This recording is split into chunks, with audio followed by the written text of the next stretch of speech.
You may or may not be able to recognise this big bush behind me here, but it is actually ragwort.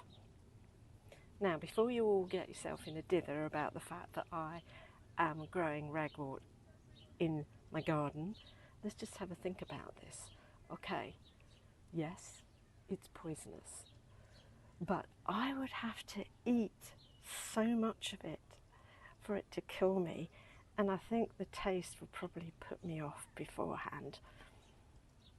I have a dog who shows no interest in it whatsoever, so it just grows here quietly on its own, and I don't have to worry about getting rid of it at the end of the summer, because the over 200 potential species of invertebrates that could visit it will deal with that for me. And that is according to the Wildlife Trust. So this is actually a really important plant.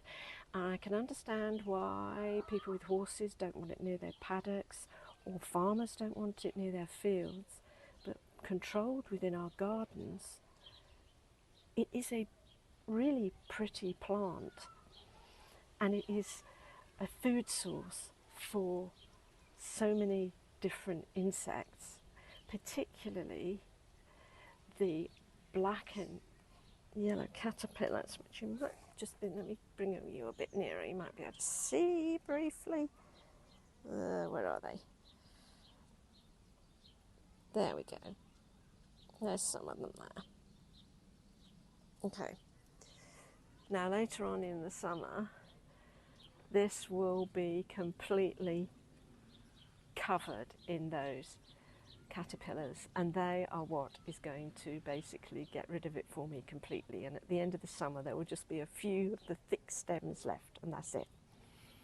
And these are the caterpillars of the cinnabar moth, which I think I posted about before, because when I first started seeing it in the garden after I started allowing ragwort to grow, I thought it was a butterfly because it's around during the day, but it is actually a day flying moth, and it's very distinctive, black and red, hence the top today.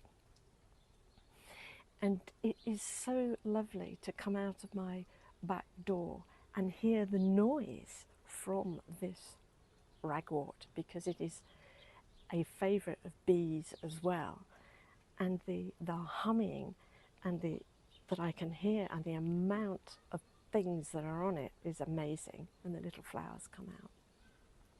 But the cinnabar moth is also a wonderful moth from a spiritual point of view as well, because if you see one unexpectedly, and let's face it, you don't expect to see a moth during the day, but if you see one unexpectedly, in kind of folklore, it's supposed to be a good sign and reassurance, and letting you know that you are not alone. So I love growing this ragwort every year, and I shall continue to do so in a controlled way, because the cinnabar moth in particular has declined by, according again to the Wildlife Trust, about 80% in recent decades. So I feel I'm doing my bit for nature.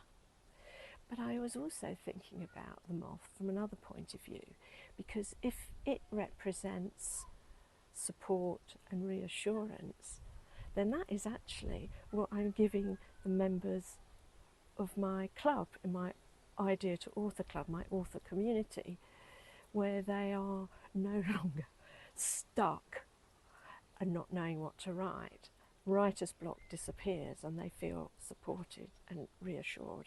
So it's kind of a nice symbol for my club as well. Maybe I should change my logo.